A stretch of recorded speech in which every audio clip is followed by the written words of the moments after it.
Juan Carlos Aguilar, también conocido como el Shaolin asesino, acabó con la vida de 2 mujeres entre los meses de mayo y junio de 2013. A la primera de sus víctimas, Jenny Sofía Rebollo, la descuartizó. Y a la segunda, Maureen Ada Otuya, la torturó hasta morir. ¿Fueron Jenny y Ada sus únicas víctimas?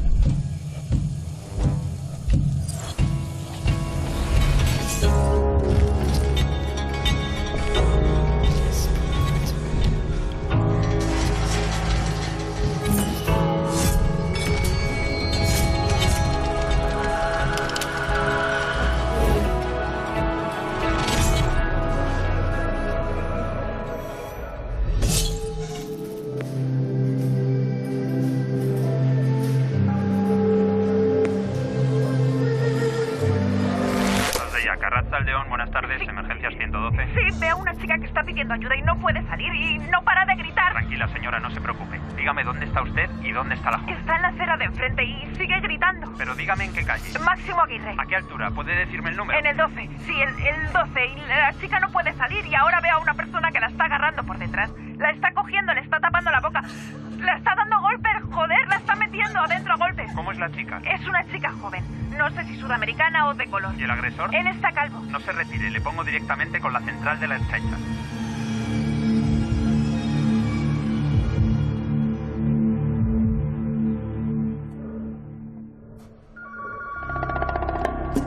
El día 2 de junio del año 2013, a las 15:40 horas, se recibe una llamada. Una ciudadana nos requería la presencia policial en la calle Máximo Aguirre, en el número 12. Había visto a una joven que desde dentro de ese inmueble, a través de las rejas, estaba pidiendo auxilio. Y también observa como un varón blanco y calvo la agarra y la empuja hacia la oscuridad. En apenas 3 minutos llegó el primer recurso de la Ertzaintza y observaron que se trataba del inmueble del gimnasio Zenlau. Y las puertas eran unas verjas de hierro que tuvimos que forzar, y lo que encontramos allí fue una entrada estrecha, con mucha pendiente y oscuridad. El gimnasio estaba totalmente a oscuras. Tuvimos que extremar las medidas de precaución porque conocíamos que en el interior del gimnasio había armas blancas, sables, espadas, flechas, etc., ¿no? Lo que encontramos fue a Juan Carlos Aguilar con las manos ensangrentadas y haciendo frente a los compañeros, ¿no? Se le redujo rápidamente y bajo un camastro encontramos el cuerpo de una mujer africana que se encontraba maniatada y con unas bridas en el cuello y cinta americana también alrededor del cuello. Debajo de esa primera brida y de esa cinta americana, además tenía también unas vueltas de cuerda pasadas por la garganta. Una vez ya trasladada al hospital y con Juan Carlos Aguilar detenido, se encendieron las luces del gimnasio y los compañeros hicieron una inspección de todo el recinto. Localizaron en la zona del tatami una serie de bolsas. La sorpresa de los compañeros fue que al abrir una de ellas para ver qué contenían esas bolsas, lo que vieron eran restos humanos. Juan Carlos Aguilar se presentaba a sí mismo como el único Shaolin occidental, 3 veces campeón del mundo de Kung Fu y 8 campeón de España. Dirigía en Bilbao el gimnasio Zen 4 y un monasterio Shaolin conocido como Océano de la Tranquilidad. Indirectamente estamos metiendo en su personalidad, en su cerebro, el no agredir o... Así explicaba Juan Carlos Aguilar las bases de entrenamiento a los jóvenes en su gimnasio. Eso es mejor practicarlo de joven que no esperar a ver si un día te iluminas y a ver si por casualidad cuando alguien te ofende gravemente no reaccionas violentamente. Es mucho más positivo entrenarlo.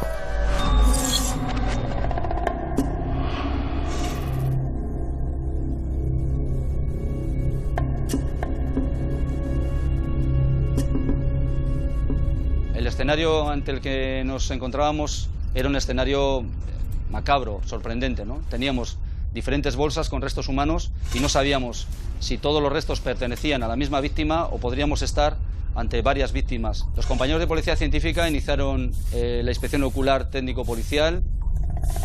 Este es el escenario donde descuartizó su primera víctima y esta es la silueta donde nos marca donde localizamos el cadáver.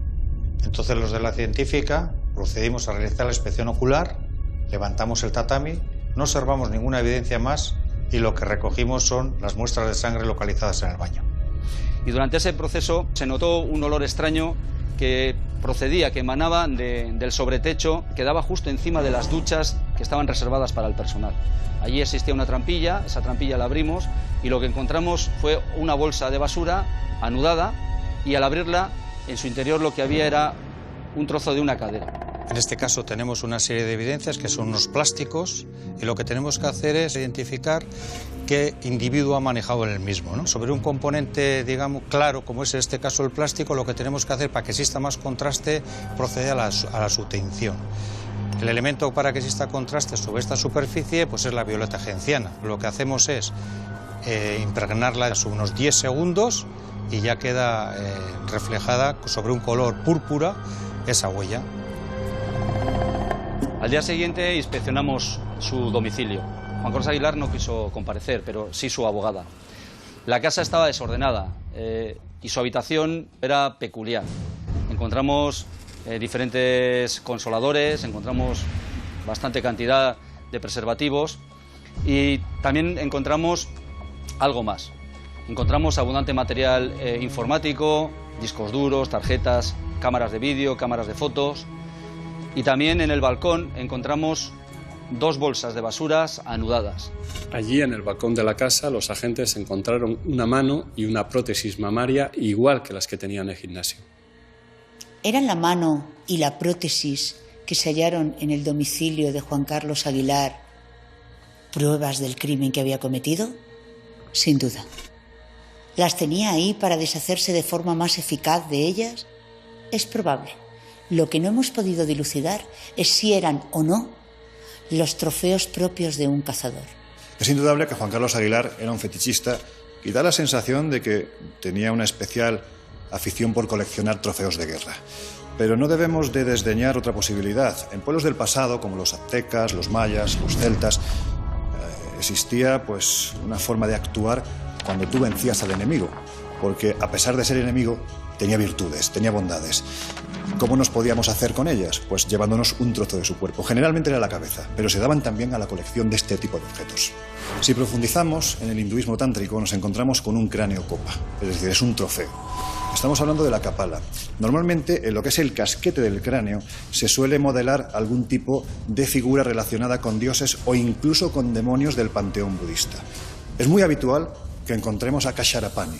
Kasharapani no es ni más ni menos que el aliento del Buda. Estamos hablando quizás de esa parte más poderosa, más relacionada con la guerra y con el mal. Hay una estatua que representa precisamente a este personaje. Estamos hablando de un semidios, semidemonio. ¿Dónde la encontramos? Pues precisamente en el templo de Shaolin.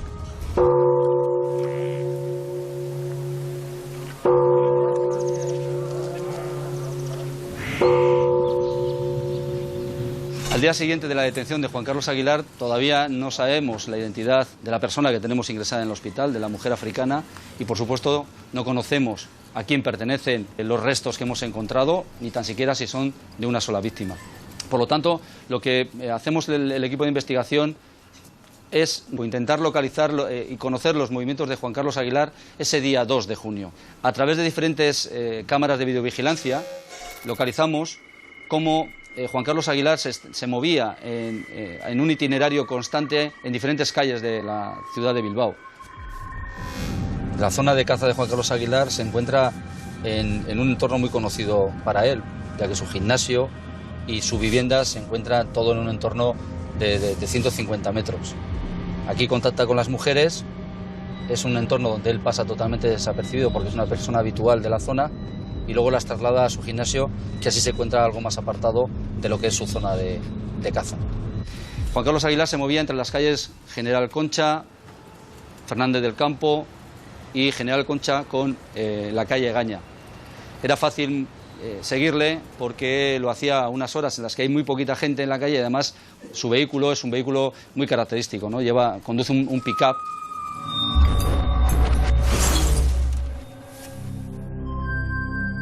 La víctima del 2 de junio era Maureen Ada Otuya, de 29 años, nigeriana.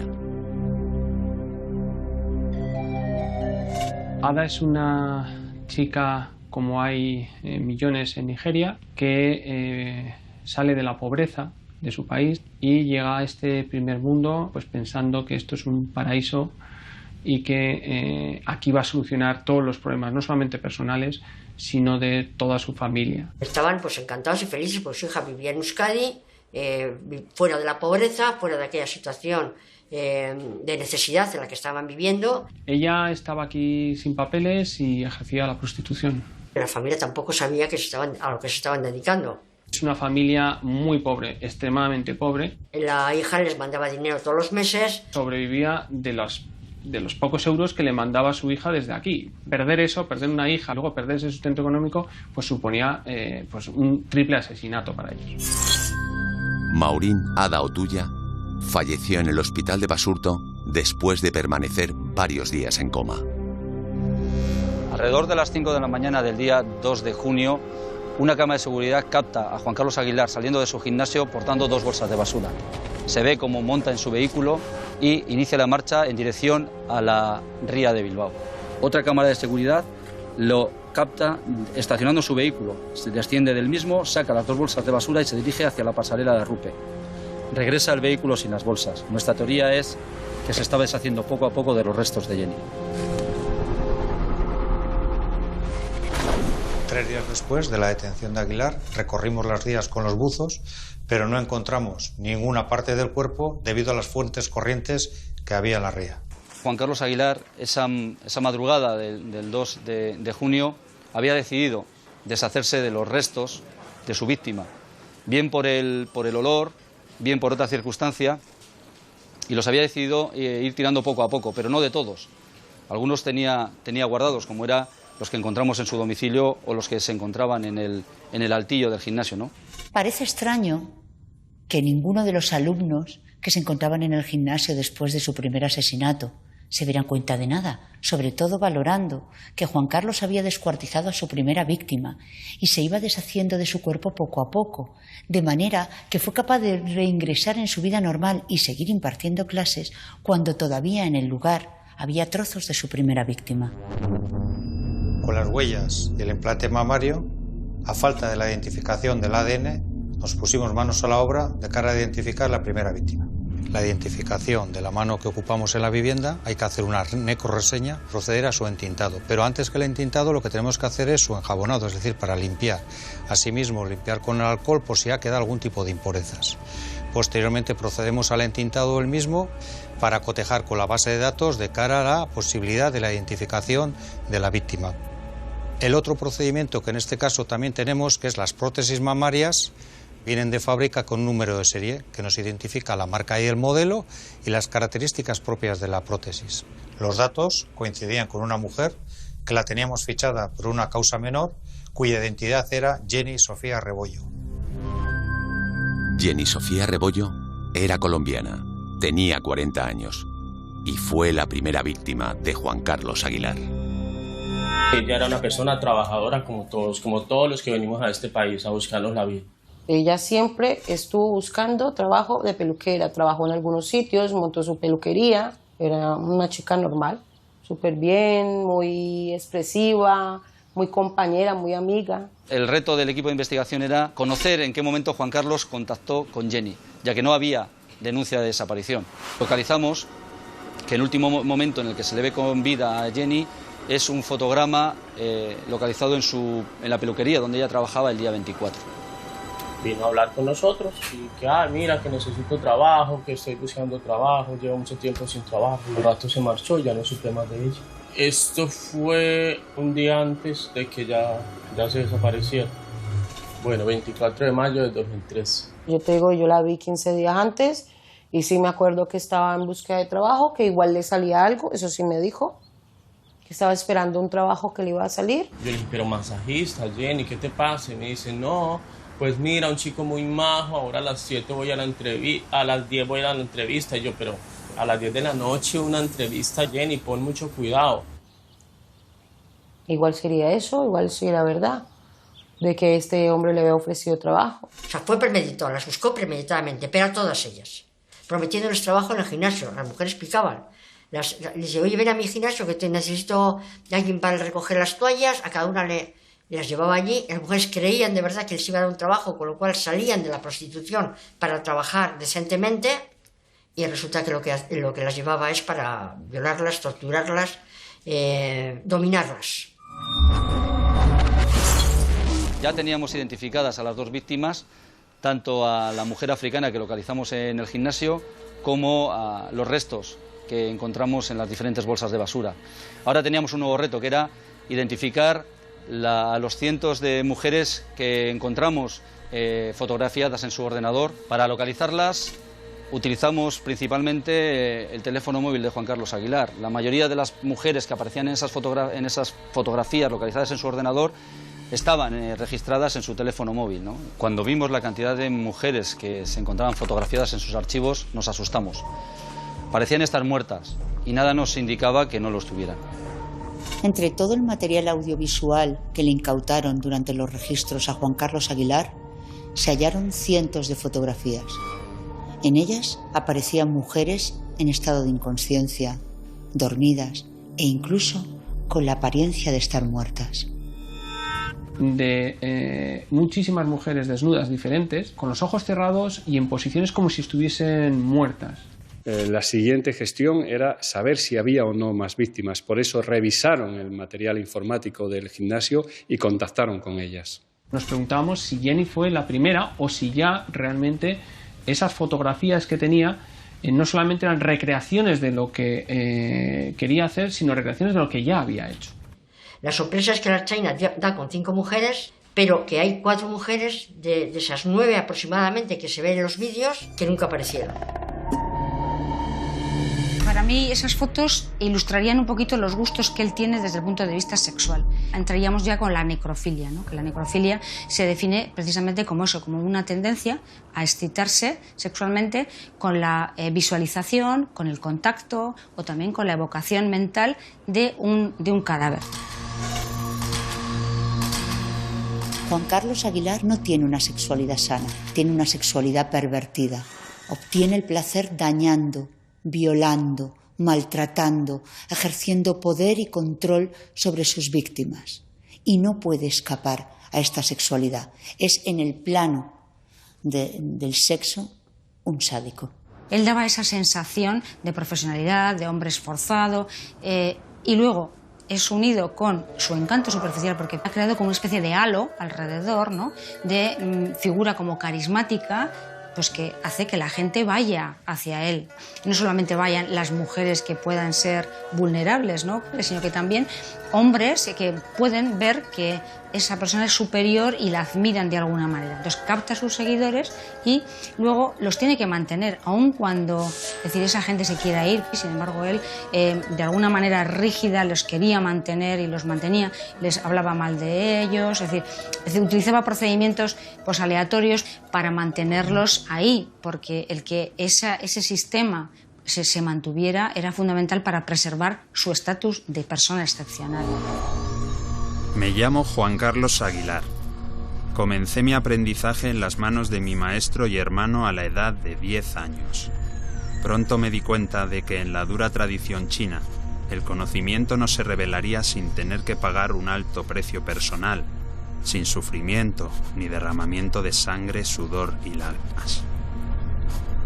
La relación de Juan Carlos con su hermano es patológica. Dicen incluso que cuando era pequeño le colgó por un pie de una ventana. En realidad es un hermano mayor tiránico, abusivo, maltratador, pero Juan Carlos lo vivencia y lo transforma como si de un gran maestro se tratara. En realidad es un personaje muy importante a la hora de cuajar su personalidad futura. Él fue y sigue siendo mi único y verdadero maestro. Este entrenamiento en muchas situaciones fue casi una tortura física y psicológica. Una formación basada en golpes, insensibilidad y presión psicológica extrema. Ahora y siempre estaré agradecido por lo que hizo. Golpe tras golpe, endureció la hoja de la espada que consuela hoy mi espíritu. Hay un personaje fundamental tanto en la vida profesional como en su trayectoria vital, que es su propio hermano. Él lo denomina maestro. Este personaje fallece de una forma dramática. Queda encerrado en un ascensor. Cuando intenta salir del mismo, este desciende y lo cercena por la mitad. El único que es testigo de este suceso es Juan Carlos Aguilar. Aquí podría haber quedado todo, de no ser porque posteriormente ocurre lo que ocurre. Quizás cabe preguntarse si estamos ante 2 víctimas o hubo más. Yo cuando llegué a su escuela ya su hermano había muerto hace unos años. Y ni vi fotos de él, ni llegué a conocerle. Él no hablaba mucho del hermano, ¿eh? Lo único que comentó es que lo perdió en un accidente y poco más.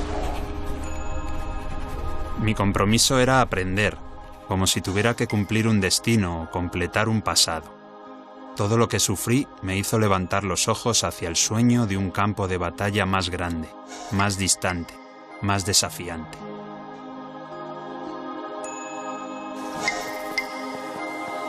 En la búsqueda de un conocimiento mayor, Juan Carlos Aguilar comienza a viajar por el mundo, especialmente al templo Shaolin de Henan. El templo de Henan posiblemente sea el más importante que hay en el mundo. Fue fundado hace 1500 años. Y hay que decir que aquí ya vemos que se crea alrededor de unos personajes muy particulares, los monjes Shaolin. Estos presentan una dicotomía verdaderamente curiosa. Por un lado, tienen que respetar ese pacto de no agresión al prójimo que promulga el budismo, pero por otro lado están dados a las artes marciales prácticamente un día sí y otro también. Esto llega en el año 621 a oídos de Li Shiming, emperador de la dinastía Tang, que decide hacerse de sus servicios. Pasan a formar parte de la corte y rápidamente se convierten en astutos políticos, en administradores de la misma corte, lo que genera además malestar en el resto de funcionarios. ¿Por qué? Porque solo a ellos se les permite vivir fuera del templo, solo a ellos se les permite comer alimentos prohibidos, solo a ellos se les permite beber y en cierto modo también pelear. Estamos hablando de que da la sensación de que es como si se hubiera creado un credo paralelo que solo afecta a los monjes Shaolin y que prácticamente se ha perpetuado hasta el día de hoy. Tenemos que pensar que hoy en día en el templo de Shaolin tenemos 300 monjes que viven junto a 400 acólitos, de los cuales solo 100 son monjes guerreros. Esto nos puede dar una idea de lo difícil que es ser monje guerrero Shaolin. Hice visitas a muchos de los más conocidos maestros, especialmente en China, en el legendario y para entonces casi desconocido para Occidente Templo Shaolin. En el templo pasé los mejores días de mi vida y allí terminé de forjar la espada que moldearía lo que soy. Allí me convertí en el primer monje Shaolin occidental. Es cierto que Juan Carlos Aguilar estuvo en China durante el aniversario del templo Shaolin. Es cierto que además hizo amigos, pero ya no es cierto que fuera admitido por la escuela oficial. Estamos hablando de que él, cuando llega a España, promulga los 4 vientos, que es el único monje Shaolin que hay en Europa. En el templo Shaolin, yo por lo que vi cuando estuve allí, es que está el templo Shaolin, el templo tradicional. Entonces, en torno a ese templo hay un hotel que está pensado para los occidentales. Y tú pagas por esa enseñanza, pagas por la estancia y pagas por los cursos que te dan los maestros. Es decir, cualquiera puede ir allí. Lo que supuestamente certificaba su estancia en Shaolin era una especie de cuadernito rojo, ¿no?, donde venía pues, el tiempo que había estado. Y es el mismo que nos dieron a todos los que fuimos allí a entrenar. Pero exactamente el mismo. Y eso lo tienes como un recuerdo, pues algo bonito que tienes pues, de haber estado allí. Pero no tiene ninguna validez oficial. A su regreso a España, se rapa el pelo, comienza a usar traje naranja y a visitar los platós de televisión. Cuando volvió de China, se volvió mucho más serio. Hablaba mucho menos comunicativo y también las clases volvieron más exigentes. Metía más caña física, por así decirlo, ¿no? Volvió con otro talante. Empezó a crear instituciones. Quiero que tú te encargues de esto y tú seas el tesorero y tú seas el administrador. Es decir, empezó a delegar trabajos. En esa época abre su gimnasio Zen 4 y su monasterio budista Océano de la Tranquilidad. Se presenta a sus alumnos como 3 veces campeón del mundo de Kung Fu y 8 veces campeón de España. Al más puro estilo de un gurú, de Juan Carlos Aguilar, se decía que tenía una suerte de superpoderes. Por ejemplo, que era inmune al dolor. Se decía también que levitaba y que tenía la capacidad de curar enfermedades que en algunos casos habían llegado o podrían haber sido mortales. Juan Carlos se construye un personaje de monje guerrero, un hombre endurecido por la vida, pero sensible y conectado con las energías vitales. Un maestro capaz de ofrecer un modelo de vida.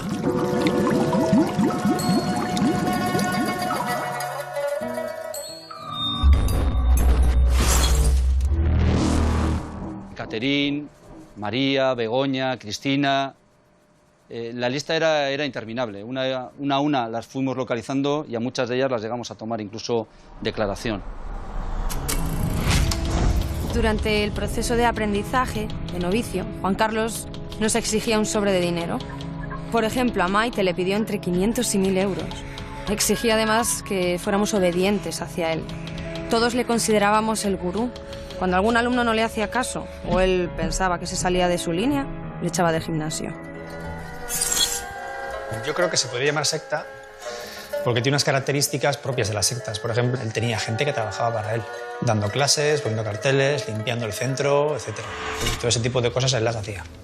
Y además te hacía ver como que limpiando el centro, ¿no?, él te hace un favor, te permite a ti, pues un poquito como las sectas, ¿no?, te da a ti el privilegio de ser tú el que limpies el centro. O el privilegio de ser tú el que pongas los carteles, ¿no?, o el privilegio de ser tú el que des la clase, ¿no? Es decir, la sensación que te queda a ti es esa, ¿no? Que, fíjate, a mí me ha elegido el maestro a mí para que yo limpie el centro, ¿no? Bueno, es uno de los rasgos más característicos de lo que se denominan psicópatas. El encanto ese superficial. Es decir, se puede mantener durante una temporadita, muy corta, porque cuando la relación personal te exige una reciprocidad, él ya no la va a dar, porque él no tiene empatía, él no va a escuchar, no le parecen interesantes, porque solo piensa en sí mismo. Entonces, esa relación se mantiene en la medida en la que a él le interesa.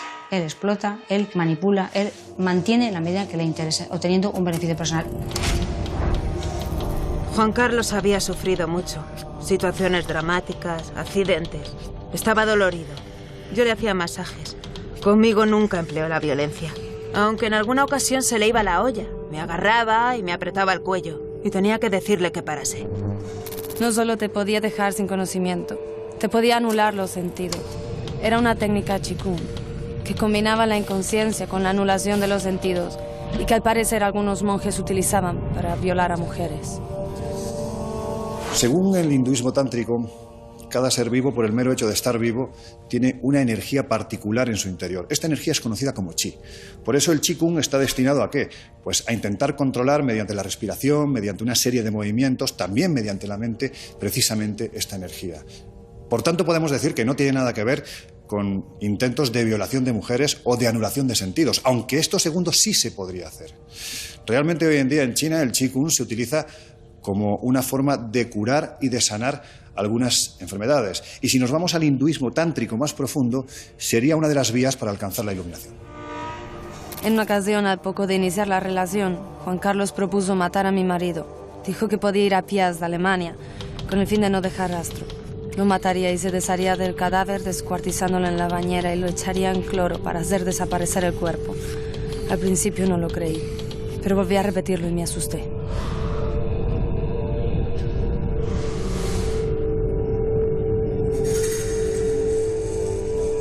Este es el último vídeo grabado por Juan Carlos Aguilar antes de asesinar a Jenny y a Ada.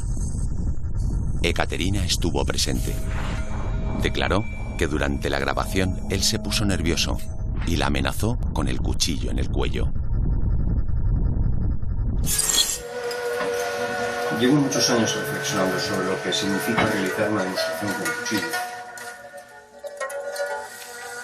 El embrutecimiento que es fruto del entrenamiento, el acostumbrarse al dolor, a la presión, a los cortes, a los accidentes, esos años de sensibilidad, de entrenamiento, para conseguir que un objeto de ese tipo no dañe en exceso, mediante años de precisión, de entrenamiento, de adiestramiento, todos esos años de entrenamiento que hace que la sensibilidad sea precisa para obtener un movimiento limpio, delicado, para no tener miedo al objeto, para poder fundirse e integrarse con él, casi bailando entre los dedos, de una manera armoniosa, sin perder eficacia. Creo que esa es la esencia de un guerrero. Juan Carlos es un depredador y necesita víctimas vulnerables. Un factor victimógeno, es decir, aquel que favorece la posibilidad de que alguien se convierta en víctima, es el estado emocional de un sujeto. Pues bien, Juan Carlos busca a mujeres con un estado emocional muy concreto. Han de estar tristes, desoladas, necesitadas, y es aquí donde tiene un especial campo de caza. De hecho, las mujeres a las que consigue hacer adeptas son siempre mujeres que necesitan un especial apoyo emocional. Juan Carlos sabe qué decirlas, cómo tratarlas, cómo cubrir esas necesidades que manifiestan de un modo palmario. Me gustan los santos. Me gustan las vírgenes, los santos, los budas, todo. Pero a ella como le limpian el alma, no sé qué. A ella le ponen unas velas ya y ya entra en trance, parece ser. Pero le gustan las velas encendidas y esas cosas. Pues dijo que tenía pensado hacer un ritual. Cobrarme a mí, porque decía que estaba enamorado. Bueno, que tenía una luz china, que tenía que buscar a 2 putas para hacer el ritual y ahí tenía que matar a 2 putas. Yo, no sabía nada de nada. Eva es su adepta favorita. Es una mujer especialmente vulnerable. Tiene importantes secuelas físicas y psíquicas derivadas de un ictus que padeció. La trata de forma violenta, vejatoria, degradante, humillante, probablemente ensayando cómo tratará en el futuro a sus víctimas. Eva Gómez sufrió un ictus a los 28 años que le dejó secuelas físicas y en la voz. Fue pareja de Juan Carlos Aguilar durante 16 años y en paralelo mantenía una relación con Juan Tomás, su actual pareja. Nada igual lo que haya vivido por él su vida. A mí, como me trata bien, yo ya me conformo, no quiero nada más. Importa que no le hagan daño, claro, eso sí. Cuando se cae, enseguida voy a levantarla. Me intereso por ella. Porque como a mí me ha tratado bien, pues yo intento ayudar lo que puedo. Mira, yo me quedo aquí. Que a mí estoy grabándome. Porque mi hija, mi familia. No quiere salir. No tiene ganas de protagonismo. No quiere que sepan de ella los vecinos. Dormía en la habitación y estaba el póster pues siempre allí, el póster de Shaolin. Pues yo pensaba que era pues como esto de circo, pero que no era un personaje como real. Porque yo iba al cine y ahí Shaolin me cogió él y me sorprendió en la escalera, bajando la escalera. Me tocó el pelo, me pegó un susto de muerte.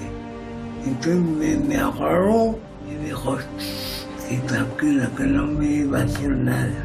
Me tocó el pelo porque tuve que le gustaba que me la pregunto. Y ahí empezó a darme el teléfono para que no sabía. Y me llamó. Antes que conocerla yo, me parece. No sé, un par de años, no sé cuánto, un par de años. Antes de conocerme a mí ya se veían ya. Hasta que se enteró de que era un asesino. Me llenaban, paseaba. Oye, me estaba bien. Y bueno, cada vez yo le entraba por aquí y le salía por allá. Pero bueno, yo me estaba contándole mis cosas, mis problemas, lo que me había pasado. Luego ya, igual yo iba sola por mi lado, a mí me paraban vida y hasta un partido me seguía con el coche. Ya me llamaba con el móvil, ¿qué haces ahí? Y yo, pero ¿qué pasa? Es que no puedo mirar yo. Aquí ropa como todo el mundo. Y me llamaba, él me llamaría para putearme, ¿no? Y que pues a ella le hacía gemir como si estaría haciendo el amor.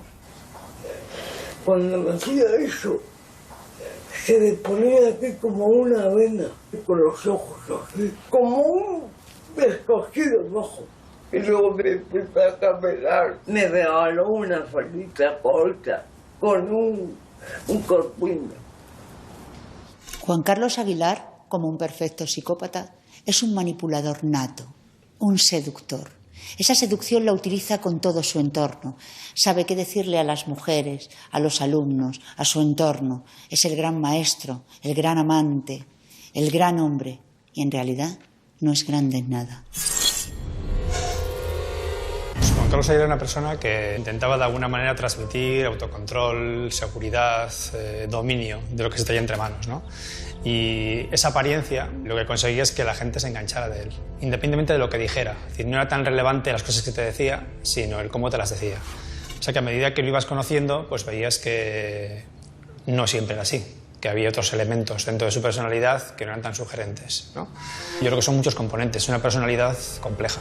Y luego también el componente narcisista yo creo que estaba muy presente, es decir, todo en su escuela, en su página web, en su publicidad, era un alarde de su persona. Eran fotos de él de todas las poses habidas y por haber, saltando, golpeando, meditando, es decir, todo era él.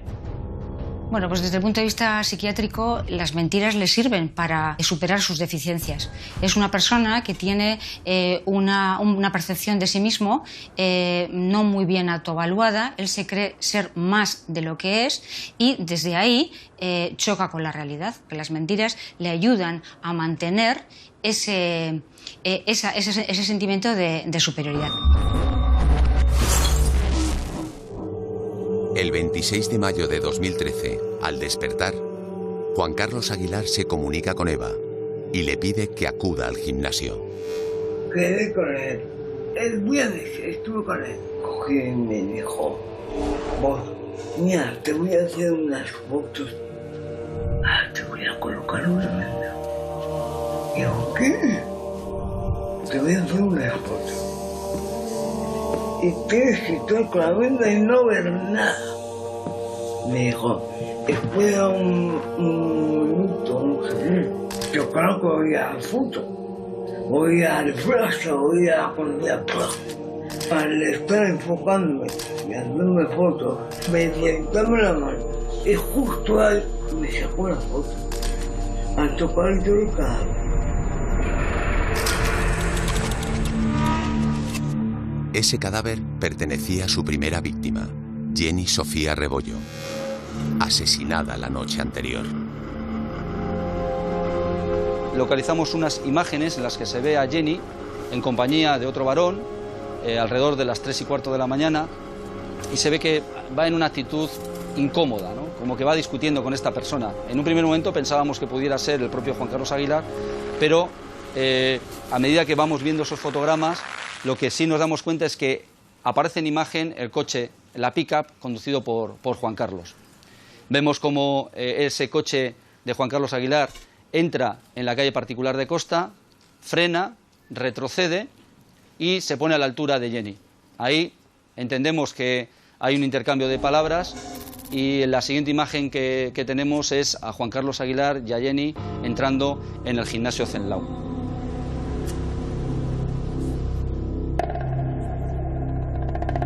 Es que esa zona la frecuentamos todos. Tenemos sitios latinos, peluquerías, restaurantes. Entonces, claro, esa zona es frecuentada por latinos. Entonces era lo más normal que ella estuviera por esa zona. Jenny llevaba 14 años residiendo en España. Inicialmente se pensó que era también prostituta. Jenny era madre de 3 hijos, uno de los cuales había muerto atropellado en Colombia.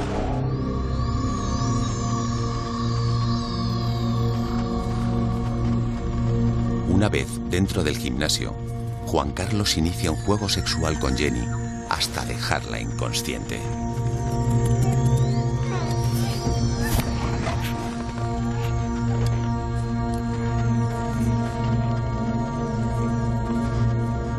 Sabemos desde hace más de 5 milenios que en China se han descubierto más de 300 puntos de acupuntura. La intención no es principalmente sanar, sino que una persona que no tiene una fortaleza física especial pueda defenderse. Por eso sabemos que de esos 300 hay 100 que pueden ser letales. Concretamente, si apretásemos con cierta intensidad debajo del lóbulo del oído, provocaríamos un dolor muy agudo. Si golpeamos fuerte podemos provocar un desmayo, un síncope y hasta la propia muerte. Lo que sí sabemos es que Jenny a las 3:57 todavía estaba viva, ya que entre el material informático localizado en su domicilio encontramos una batería de 74 fotografías tomadas entre esa hora y las 20:14 del día siguiente, en las que se podía observar a Jenny viva, a Jenny atada y a Jenny desnuda. Probablemente Jenny ya estaba muerta y esa noche ya no le hizo más fotos. Después de tener sexo con el cadáver, se fue a dormir. Las fotos que realiza el día siguiente dan una vuelta de tuerca a la mente enferma de Juan Carlos Aguilar. Sé que le sacó la foto, que le sacó con el antifaz ese, eso sí lo sé, y que estuvo tocando los cadáveres. Fotografía a Eva cerca del cuerpo, en un acto de fetichismo, de poder, de control. Una adepta al lado de una víctima. Existe la posibilidad de que Jenny permaneciera con vida cuando Juan Carlos empezó a descuartizar su cuerpo. El testimonio de Eva a este respecto, en relación a los gritos que escuchó, permitirían avalar esta terrible tesis, que por otra parte encajaría perfectamente en esa personalidad sádica que muestra sin ninguna fisura Juan Carlos, en un acto de crueldad última, empezar a desmembrar el cuerpo de su víctima aun cuando ésta estuviera con vida.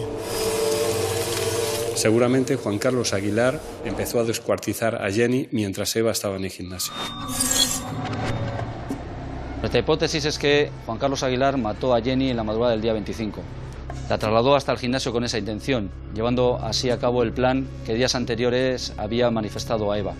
La mató, hizo la secuencia de fotos con Eva y esta escuchó cómo Juan Carlos Aguilar comenzaba a descuartizarla, acción que continuó durante las semanas siguientes en aquellos momentos en los que no había nadie en el gimnasio. Y se sospecha que incluso intentó deshacerse de alguno de los restos quemándolos en el interior del gimnasio, ya que hay un aviso a los bomberos por un fuerte olor y humo saliendo de ese inmueble, concretamente de la zona del gimnasio. Los bomberos realizaron una inspección del inmueble no encontrando ningún resto de ningún incendio. El día 2 de junio, Juan Carlos Aguilar continúa deshaciéndose de restos de Jenny.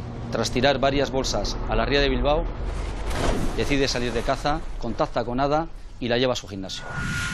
Antes de esto, lo había intentado con otra mujer de raza negra, a la que no llegó a convencer para que montara en su vehículo. Posiblemente salvó su vida. A escasos 100 metros, Juan Carlos Aguilar contacta con Ada. La sube a su vehículo y se dirigen juntos hasta el gimnasio. Allí la mantiene maniatada hasta las 15:16, momento en el que Juan Carlos Aguilar se entretiene enviando unas fotos y un vídeo a través de la aplicación WhatsApp a una de sus amantes.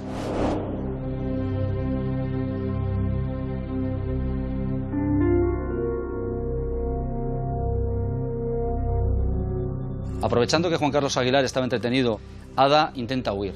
Sube las escaleras del gimnasio, llega hasta la verja y grita pidiendo auxilio. Juan Carlos Aguilar se percata de esta situación, coge a Ada y la arrastra nuevamente hacia el gimnasio, pero ya es tarde. Ya ha llamado la atención de una ciudadana que llama al servicio de emergencia 112 y pone en alerta a la Archancha, que nos presentamos en el lugar y procedemos a la detención de Juan Carlos Aguilar. No se retire, le pongo directamente con la central de la Archancha. ¿Cómo es la chica? Es una chica joven, no sé si sudamericana o de color. ¿Y el agresor? Él está calvo. Entonces, cuando saltó la noticia, bueno, Eva tampoco me dijo nada y resulta que llama a la Archaina y tenían una foto que estaba Eva con el antifaz ese y tocando unos cadáveres.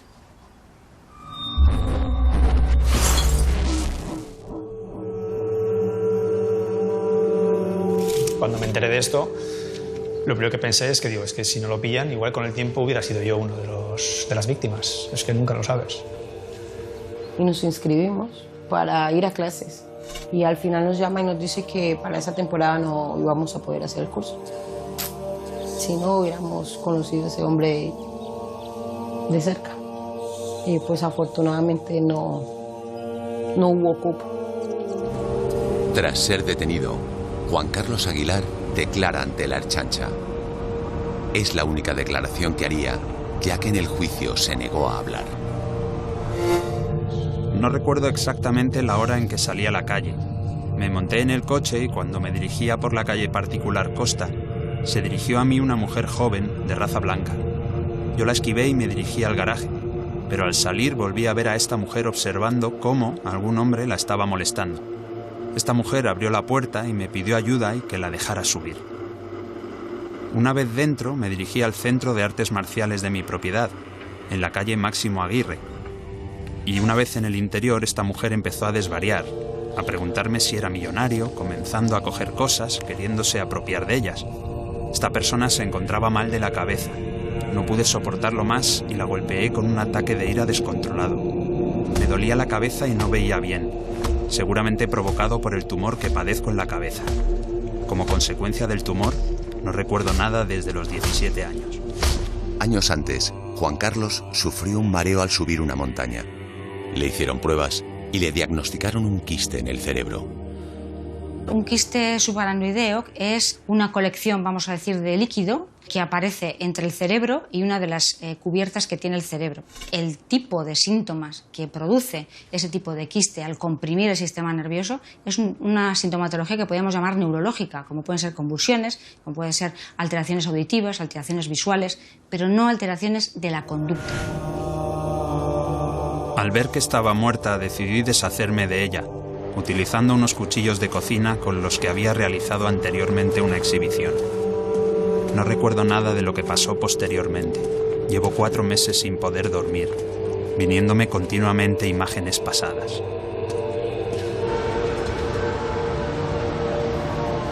El 17 de abril de 2014 comienza el juicio conjurado popular contra Aguilar.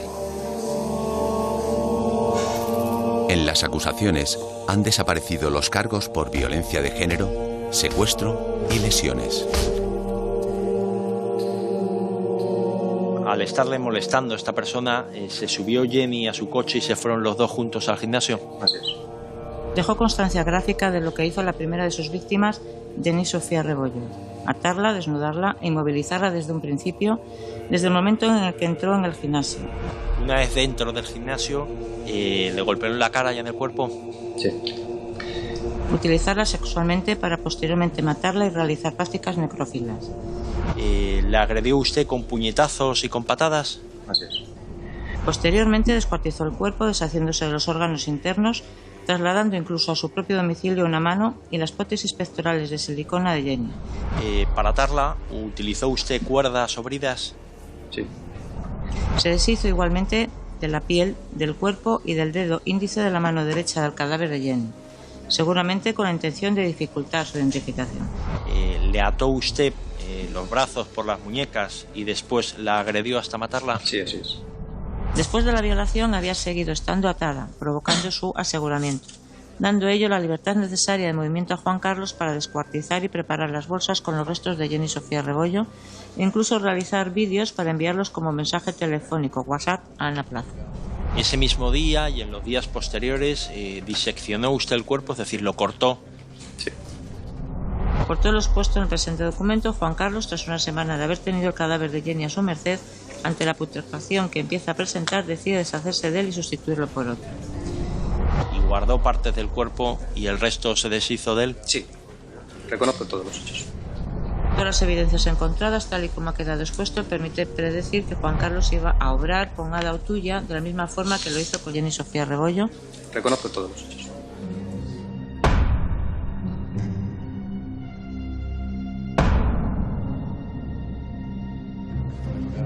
O sea, sacaban las pruebas y fotos y hablaban los forenses y todo el rollo, y con él como si fuera un extraño el que lo había hecho, y no se mutaba, no abría ni los ojos. Colocó en una postura del primer día, no se mutó.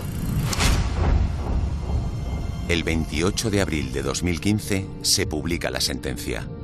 38 años de cárcel por asesinar a Jenny y Ada.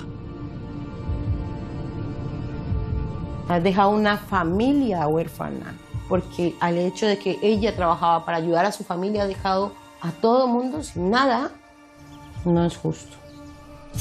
Juan Carlos está actualmente en la cárcel de Mansilla de las Mulas, donde lleva una vida tranquila y solitaria, ya que apenas se relaciona con el resto de los reclusos.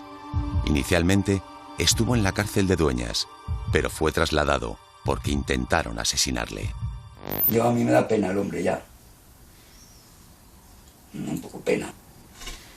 Pero yo no creo en eso de que hay buenos y malos.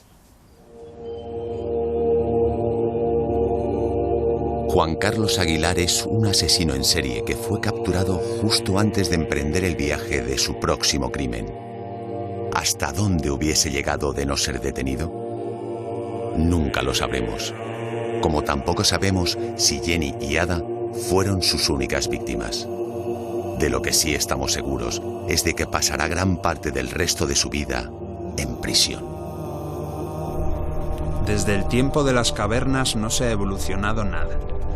También entonces los hombres arrastraban del pelo a las mujeres. Los guerreros que vencían en las batallas se comían el corazón del vencido para humillarlo. Un asesino se sienta a meditar y prepara así mejor su siguiente asesinato.